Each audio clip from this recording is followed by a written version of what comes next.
We all know someone who seems to have luck just flowing their way, right? Oh, definitely. Things just seem to work out for them, while others, well, maybe not so much. Yeah, it makes you wonder, is it purely random, or is there something else going on? Like that famous story of the entrepreneur, he said 95% of his success was just luck.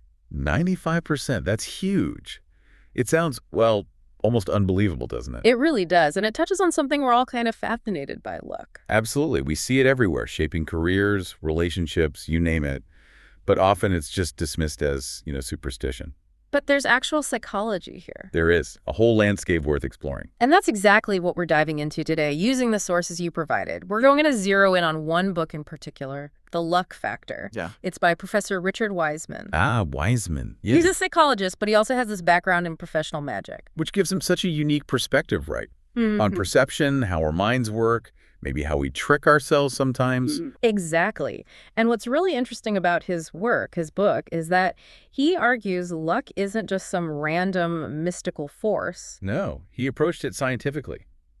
He actually studied lucky and unlucky people, looking for differences in how they think, how they behave. And he found some. He did. His research suggests that luck, well, it can be understood, and maybe even increased if you apply certain psychological principles. Okay, so for you, the listener, our mission here is to get past the folklore, the lucky charms, and really dig into Wiseman's findings. Yeah, we want to unpack the psychology behind why some people just seem luckier. Think of this as your quick guide to the core ideas in the luck factor. Hopefully you'll get some insights, maybe even find ways to, nudge the odds in your own favor a bit. Exactly. We're focusing on the science-backed factors, actionable principles, not just wishful thinking or superstition. All right, let's get into it. Where does Wiseman start? What's the first big principle? The very first principle he identified is that lucky people are better at maximizing their chance opportunities. Maximizing chance opportunities. Okay. Mm-hmm. So they don't just wait for luck to happen. No, not at all. It's about how they act, their personality traits, creating more potential openings for good things to find them. It's active. Okay, that makes sense. Being in the right place more often, or maybe creating more right places. How do they actually do that? Well, Wiseman breaks it down into a few key areas. The first one is about building a strong network of luck. A network of luck. Sounds interesting. Yeah. He found a really strong link between extroversion, being outgoing, sociable, and how lucky people feel. Lucky folks tend to score higher on extroversion scales. Right, being comfortable talking to people, meeting new people.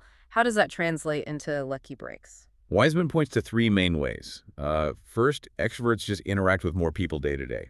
Simple statistics, really. More interactions, more chances for something good to come out of it. Exactly. Like Lynn in the book, the one who won lots of competitions. Her motto was basically, you got to be in it to win it. More entries, more chances. Say with people. So you might bump into someone who knows about the perfect job or introduces you to a key contact. Precisely. Second, lucky people often act like social magnets. They seem approachable. How so? Well, they tend to use open body language, uncrossed arms, genuine smiles, good eye contact. It just makes others more comfortable starting a conversation. Okay. And the third way? They make an effort to stay in touch.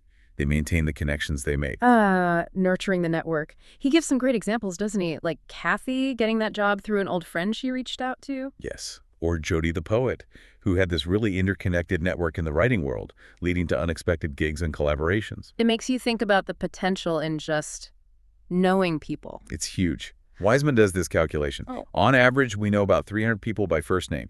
Make one new contact, and you're potentially one handshake away from their 300. Wow. Take it one step further, 2 handshakes, and you're looking at something like 90,000 potential connections. It's staggering. Like Jessica, the forensic scientist in the book, felt lucky in all areas, probably down to her connections. Very likely played a big part. So the key takeaway for you listening is the power of building and nurturing your own network. Start conversations, follow up. You never know. Okay, so networking is key. What else falls under maximizing opportunities? You mentioned another part. Yes. The second sub-principle is about adopting a relaxed attitude towards life. Relaxed attitude. How does being chilled out make you luckier? Well, Wiseman's research suggests that anxiety and stress actually narrow our focus. We become blinkered almost. Yeah. And we can miss opportunities staring us right in the face. Oh, like in that newspaper experiment he did. That one stuck with me. It's a classic, isn't it? Can you remind us how it works? Sure. He gave people a newspaper, asked them to count the photos inside. Seems simple. Right. But hidden inside, in large print, were messages. One halfway through said something like, "Stop counting. Tell the experimenter you saw this. Win 100 pounds." And another big message near the end, too. Exactly. And the finding was just astonishing. Most people, the unlucky ones especially, were so focused on counting photos. Because they totally missed it. Missed the chance to win money just because they were too zoned in. Precisely. Their anxiety about getting the count right literally blinded them to the obvious opportunity. Wow. And Wiseman contrasts this with lucky people who often report finding things, money on the street, useful articles, when they're not actively looking, when they're just relaxed and open. So being relaxed broadens your awareness, makes you notice more. That seems to be the idea. It applies socially, too. If you're relaxed at a party, you're more likely to notice someone interesting or strike up a conversation than if you're stressed about making a good impression.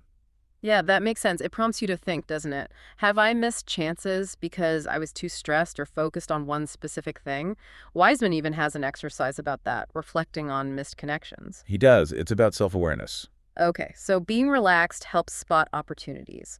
Is there a third element to maximizing chances? Yes, the final part of this first principle is being open to new experiences. Openness, that's a personality trait, right? It is. Psychologists call it openness to experience. And Wiseman found lucky people consistently score higher on this. They're curious, they like variety, they're willing to try new things. He had some fun examples of that, like the person who uses a dice for decisions. Yeah.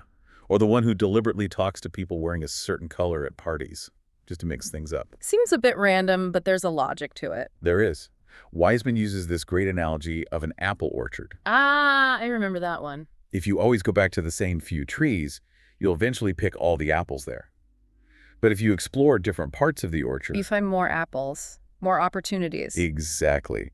Introducing variety into your routine, taking a different route home, trying a new hobby, talking to different people, exposes you to a wider range of possibilities. Like Martin in that coffee shop experiment, he noticed the dropped money, chatted with the businessman. Right.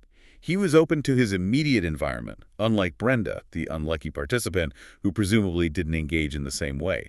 It's a simple, real-world demo of these principles in action. So the advice here for you is, shake things up a bit. Be open to novelty, try something different.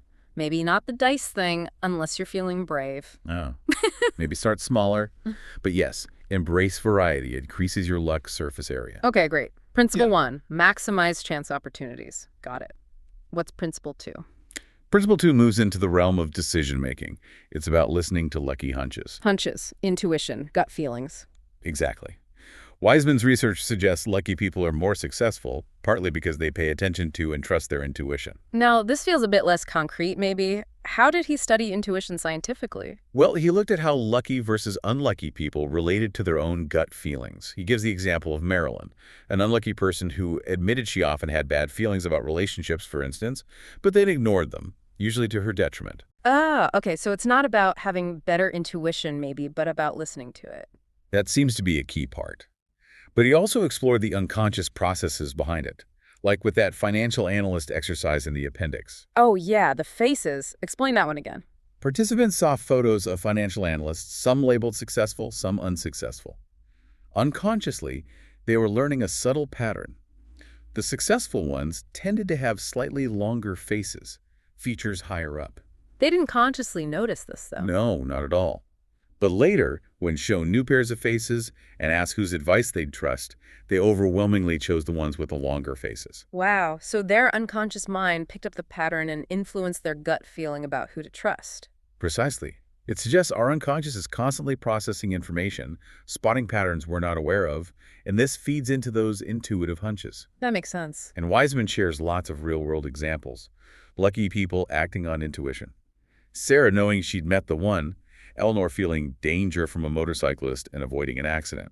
Right, David, avoiding falling through the skylight because of a bad feeling. And you mentioned your own experience avoiding credit card fraud at that hotel. That's right. No logical red flags, just a strong sense of unease I decided to trust. So lucky people don't just have these feelings, they actively foster their intuition. Yes, they treat it seriously, like an internal alarm bell.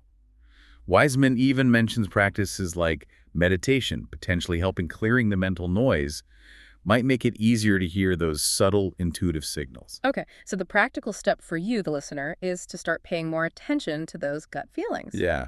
In different areas, career, relationships, finances, notice them. Wiseman suggests exercises like listing options and just noting your immediate feeling about each one. Or that make a decision, then stop and check in technique. Exactly. It's about building that connection with your intuitive sense, learning to trust it more. Okay, Principle 1, maximize opportunities. Principle 2, listen to hunches. What's number 3? Principle 3 is all about expecting good fortune. The power of positive thinking. It's a bit more specific than that, but yes, essentially. Wiseman found lucky people have a fundamental optimism. They genuinely expect positive things to happen to them. And this expectation actually helps create good outcomes, like a self-fulfilling prophecy. That's the core idea. His questionnaire showed it clearly. Lucky people rated the likelihood of good future events much higher and bad events lower compared to unlucky people. He contrasts Eric, who stayed optimistic despite setbacks. Right, versus the unlucky person who felt doomed by her star sign or whatever.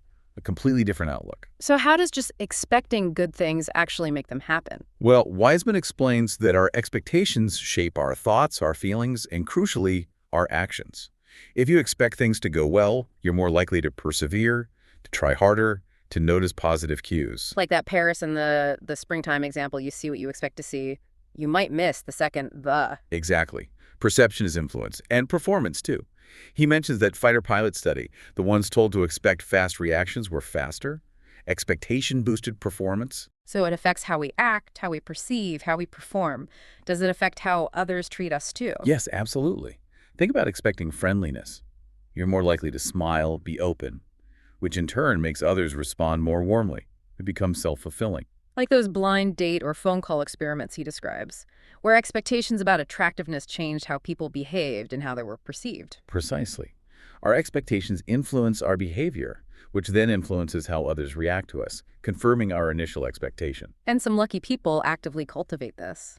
Like Lee with his dream wishing for sales. Yes, or Andrea, who always expected to get jobs easily, and, well, she did, possibly because early positive experiences built that strong expectation. So the actionable advice here is for you to examine your own expectations. Are you generally optimistic or pessimistic about the future? Right, and Wiseman suggests consciously practicing visualizing positive outcomes, really focusing on that feeling of expected success. Exercise 9 in the book helps with this. Okay. Maximize opportunities, trust hunches, expect good fortune. That brings us to the final principle. What's number 4? Principle 4 is maybe the most intriguing. It's the ability to turn bad luck into good. Turn bad luck into good. How does that work? That sounds almost like alchemy. Huh. Well, it's about perspective and framing. A key psychological mechanism here is counterfactual thinking. Counterfactuals, thinking about what didn't happen. Exactly, or what could have happened. Yeah. Wiseman uses the famous Olympic medalist example.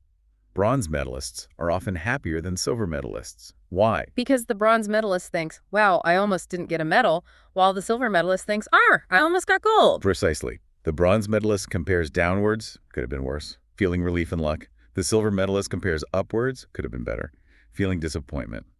Lucky people tend to spontaneously do the downward comparison when facing setbacks. So when something bad happens, they think about how it could have been much worse. Yes. In exercise 12, where people rate unlucky scenarios, lucky people consistently rated them as less unlucky because their immediate thought was often, well, at least X didn't happen. Like the bank robbery example.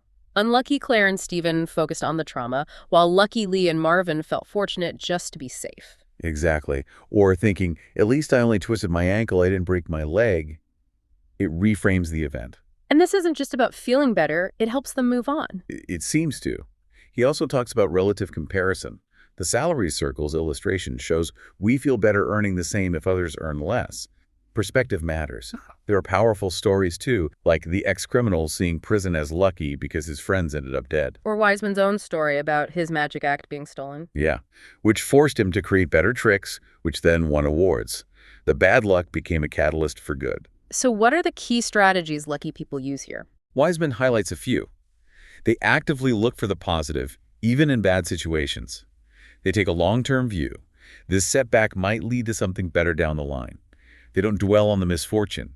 And, crucially, they take constructive action to fix things or learn from it, Which is the opposite of unlucky people who might. who often focus only on the negative, ruminate, feel helpless, blame external factors like Shelley with her car accidents, or rely on superstition like Claire. Right, Paul and his lucky number that led to disaster. Yeah. Whereas you have people like Hillary saying bad things often turn out okay in the long run, or Emily, whose near-fatal accidents led to positive life changes, a lawsuit funding a new life, a career change. It's about resilience and finding the upside. So for you listening, the takeaway is to practice reframing. When something bad happens, consciously look for any potential silver lining. Ask how it could have been worse. Take that long-term perspective. Don't get stuck dwelling. Focus on learning and taking constructive steps forward. Exercise 13 helps with this. Okay, let's quickly recap the 4 principles from Wiseman's luck factor. Sure. 1. Maximize chance opportunities. Be extroverted, relaxed, and open to new experiences. 2. Listen to your lucky hunches. Trust your intuition. 3. Expect good fortune, cultivate optimism, and positive expectations. And 4. Turn bad luck into good, reframe negatives, and focus on constructive action. That's it. And the really exciting part is that Wiseman tested whether these could be taught. Ah, yes, the Luck School project. Tell us about that briefly. He basically ran workshops teaching these principles to both self-proclaimed lucky and unlucky people. They did exercises, kept journals, tracked their experiences. And it worked. People got luckier. The results were quite dramatic, actually. He shares stories. Patricia went from constant bad luck to consistent good fortune. Carolyn saw big improvements. Marilyn, Joseph. They all reported positive shifts in luck and life satisfaction after applying these principles. Even people who were already lucky felt luckier. Some did, yes. It suggests these aren't fixed traits. So luck isn't just something you have or don't have. It's much more about your mindset, your behavior, how you interact with the world. That's the core message. It's empowering, really. Wiseman's work argues strongly that we can influence our own luck by understanding and applying these psychological principles. It really is eye-opening. This whole deep dive has been fascinating. It makes you think, doesn't it? Considering these principles, what unlucky event in your own past might actually hold a hidden positive outcome you haven't fully seen yet? That's a great question to ponder. Definitely food for thought. Thanks for walking us through all this. My pleasure. It really boils down to a choice, perhaps. Now that you, the listener, understand the psychology of luck a bit better, how might you consciously shift your own thinking and behavior to maybe cultivate a bit more good fortune in your own life? Maybe even go back to the source material with this lens.